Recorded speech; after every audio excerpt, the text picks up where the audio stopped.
আসসালামু আলাইকুম। আজকে দেখতে পাচ্ছেন একটি সুন্নতি গোল জামা। তো এই সুন্নতি গোল জামাটির কাটিং কিভাবে করেছি সেটাই শেয়ার করব আজকে। তো ১ম এ হচ্ছে ২ পার্ট কাপড়কে পাশের দিক থেকে ভাঁজ দিয়ে ৪ পার্ট করে নিয়েছি। আর এখানে ১ম এ আমরা লম্বা মাপটা নিয়ে নিব। লম্বা মাপ যদি হয় যার জন্য বানাবো, তার যদি হয় ৪৫ তাহলে ২ ইঞ্চি বাড়তি নিয়ে ৪৭ নিব। অথবা আপনাদের যার যতটুকু লম্বা হয় তার থেকে ২ ইঞ্চি বাড়তি নিয়ে লম্বা যতটুকু হবে ততটুকু কাপড়কে ২ ভাঁজ ১ম এ পাশের দিক থেকে আরেক ভাঁজ নিয়ে ৪ ভাঁজ করে নিতে হবে। আচ্ছা, এরপরে হচ্ছে মাপে চলে আসি। এটা হচ্ছে একটি ৪২ বডির আ আ জামা।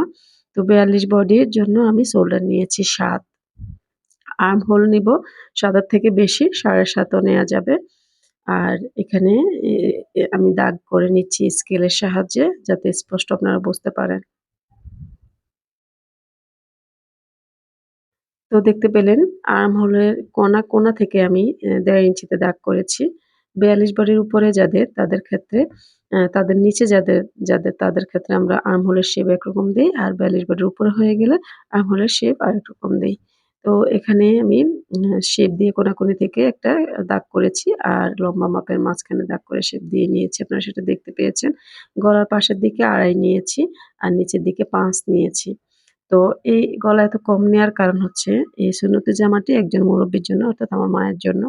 তো যেহেতু সামনে পেছনে মেক্সির মতো সমান গলা হবে, তাই আমি এই গলাটি পাশের দিকেও কম নিয়েছি, লম্বাতেও কম নিয়েছি। আশা করি আপনারা বুঝতে পেরেছেন। যদি পেছনের গলা ছোট দিতাম তাহলে সামনের গলা হয়তো আরেকটু বড় দেয়া যেত। এখন যেহেতু সামনে এবং পেছনে একই পরিমাণ গলা দিব সেজন্য একটু ছোট করে দিয়েছি যাতে কাঁধের এদিক দিয়ে বের হয়ে না যায়। এবার দেখুন গলার শেপ কিভাবে দিচ্ছি। ভাঁজ দিয়ে অর্ধেকের মধ্যে একটা দাগ করেছি। কোণাকুনি থেকে ১ ইঞ্চিতে একটা দাগ করেছি। এরপর সেই মাঝখানের দাগটি থেকে কোণার দাগ করে একটি শেপ দিয়ে নিয়েছি। এটা হচ্ছে গোল গলার শেপ দেয়ার একটি চমৎকার টেকনিক। আচ্ছা, এরপরে হচ্ছে বডির মাপটা নিয়ে নিচ্ছি। দেখতে পেলেন বডি আমি ১০.৫ নিয়েছি। ১০.৫ কিভাবে নিয়েছি?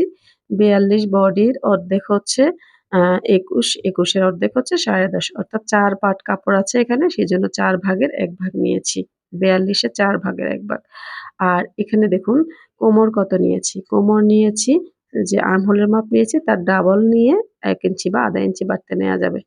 তো আর্মহোল যেহেতু ৭ নিয়েছি, কোমর আমি আ ১৫ র কাছাকাছি নিয়েছি। আর হিপ কত নিবো? হিপও আর্মহোল যদি ৭ নিয়ে থাকি ৩ ভাগ নিয়ে নিবো। ৭ এর ৩ গুণ নিয়ে নিবো। ৩ ভাগ না সরি ৭ এর ৩ গুণ নিয়ে নিবো। তাহলে ৩ ৭ ২১, ২১ বরাবর একটি দাগ করেছি। আশা করি আপনারা বুঝতে পেরেছেন। আর্মহোলের ডাবলের থেকে ১ ইঞ্চি বেশি নিয়েছি কোমর। আর্মহোলের ৩ গুণ নিয়েছি হচ্ছে হিপ। এবার আমি মাপ দিয়ে নিচ্ছি। কোমরের মাপ নিয়েছি বডির মাপের থেকে ১ ইঞ্চি কম। হিপের মাপ নিয়েছি বডি মাপ থেকে বডি মাপের সমান অথবা ১/২ ইঞ্চি বেশি নেয়া যাবে। যার যেমন প্রয়োজন কারো এদিকে অনেক বেশি লাগে, কারো আবার কম লাগে। সেই অনুযায়ী নিতে হবে। এবারে শেপ দিব হচ্ছে নিচের ঘেরের। এটাকে কিভাবে দিয়েছি আপনারা দেখুন। আমি যে এখানে ২ টি দাগ করেছি, প্রত্যেক দাগের মধ্যে ১ ইঞ্চি বাড়তি রেখেছি। সেই বাড়তি ২ টি দাগের মধ্যে ২ টি দাগ করেছি কোণাকুনিভাবে। কোণার যে বাড়তি দাগটা দেখতে পাচ্ছেন বাইরে এখানে আলগা কাপড় জোড়া করব। তো আলগা কাপড় জোড়া করার জন্য আমাকে আগে কাপড়টিকে কাটতে হবে। সেজন্য আমি উপরের এই অংশের শেপ কাট দিয়ে শেপ দিয়ে নিচ্ছি। এই কাপড়টা কেটে এখান থেকে আমি হাতাও বের করব। আর এখান থেকে আমি এই যে যে নিচের জয়েনের কাপড়ও বের করব।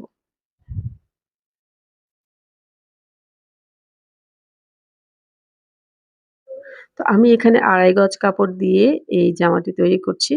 আপনাদের ক্ষেত্রে আরো বেশি কাপড় লাগতে পারে। যেহেতু আমি এটা শর্ট হাতা দিব, ৯ ইঞ্চির একটি হাতা দিব। সেহেতু আমি ২.৫ ইঞ্চি কাপড়ে দিয়ে এই ড্রেসটা তৈরি করে নিতে পারবো। আপনারা যদি হাতা আরো বড় নেন তাহলে কাপড় বেশি নিতে হবে। ৩ গজ কাপড় নিতে হবে আপনাদের। তো আমি এখানে ২ টি লাইন দিয়েছি দেখতে পেয়েছেন। একটা হচ্ছে কাটিং লাইন, একটা হচ্ছে সেলাইয়ের লাইন। তো কাটিং লাইন ধরে কেটে নিচ্ছি। আর সেলাইয়ের লাইন ধরে আমরা কাটবো এটা তো আপনারা জানেন আশা করছি। তো এবার দেখুন এই যে কেটে নিয়েছি, এই কাটা কোণার অংশটি এই কোণাতে আবার বসিয়ে দিব। জামার এই কর্নারে। আধা ইঞ্চি বা ১ ইঞ্চির কাছাকাছি ভিতর দিকে দিয়ে ভাঁজ দিতে হবে। কারণ হচ্ছে এগুলা হচ্ছে সেলাইয়ের ভিতরে ঢুকে যাবে সেজন্য। তো ভাঁজটা দিয়ে এবার নিচের অংশ এবড়ো-থেবড়ো অংশ বাদ দিয়ে কর্নারে শেপ দিয়ে নিয়েছি আমি একটু বাঁকা করে। বাঁকা করে শেপ না দিলে কোণাটা নিচের দিকে বের হয়ে থাকবে। সেজন্য ১ ইঞ্চি উপরের দিকে ডাবিয়ে আমি ১-১.৫ ইঞ্চি উপরে ডাবিয়ে তারপরে কেটে নিয়েছি। দেখতে পাচ্ছেন? এটা কিন্তু ৪ পার্ট। জামাও ৪ পার্ট, জোড়ার যেটা সেটাও ৪ পার্টই আছে। জামার সাইডের থেকে যে কাপড় থেকেছে সেই কাপড় দিয়েই আমি এই জোড়াটি করেছি। এবার দেখুন বাড়তি যে কাপড়টি রয়েছে এই কাপড় থেকে হাতা নিব। তো আমার হাতার পাশের দিকে এখানে ৮ লাগবে না। ৭.৫ ৭ এর পৌনে ৮ এর মতো লাগবে। তো আমি ৮ নিয়ে ১/২ ইঞ্চি বা ১ ইঞ্চি বাড়তি নিব। আর এখানে লম্বাতে হচ্ছে ৯ ইঞ্চি কাপড় নিয়েছি। শেপ ডাউন দেওয়ার জন্য ৩.৫ এর মধ্যে একটা দাগ করে নিচ্ছি।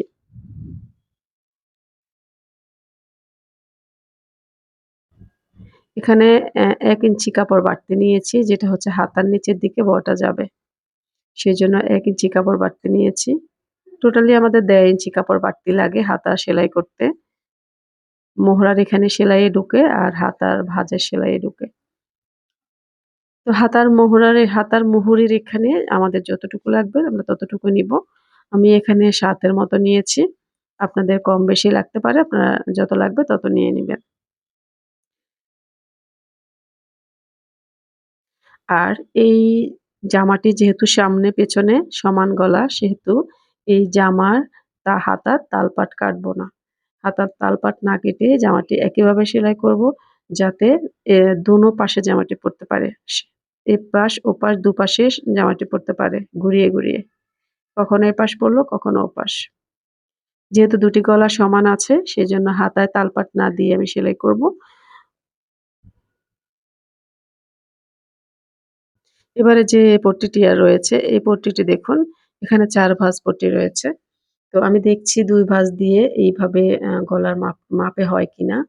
তো যদি এটা হয়ে যায় তাহলে এখান থেকে হয়ে যাবে আর না হলে ৪ পাটের মাঝখানে জোড়া দিতে হবে।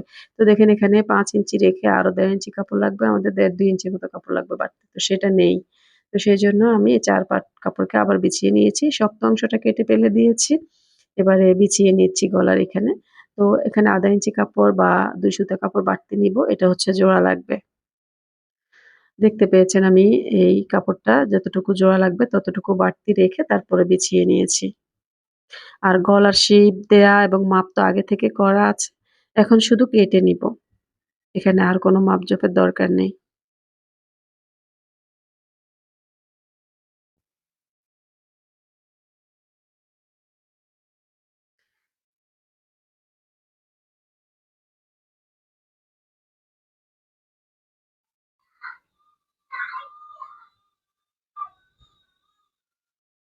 তো কেটে নেয়ার পর বডি পার্টটাকে সরিয়ে নিব। অবশ্যই এই কাজটা করবেন মাথায় রেখে বডি পার্ট সরিয়ে নিতে হবে। নাহলে একসাথে কেটে ফেললে কিন্তু নষ্ট হয়ে যাবে। তো এখানে ২ ইঞ্চিতে সে দাগ করে নিচ্ছি। দাগ করে তারপরে এখানে বাড়তি করে কেটে নিব। যেটা হচ্ছে আমাদের গলা বটা যাবে এবং সেলাইয়ের ভিতরে ঢুকবে। তো গলাও কাটিং করা হয়ে গিয়েছে, হাতাও কাটিং করা হয়ে গিয়েছে। সম্পূর্ণ কাটিং কাজ শেষ। এরপরে জাস্ট সেলাই করে নিব। আর হাতা ডাউনের এখানে আমি কিছুটা ডাউন করে দিচ্ছি। ১/২ ইঞ্চি বা ১/২ ইঞ্চির একটু কম কেটেছি। এখানে খুব বেশি কাটিনি। তো ভিডিওটি ভালো লাগলে লাইক করে দিবেন, কমেন্টস করবেন, শেয়ার করবেন। আর আমার চ্যানেলটিকে সাবস্ক্রাইব করে দিবেন। আল্লাহ হাফেজ আজকের জন্য।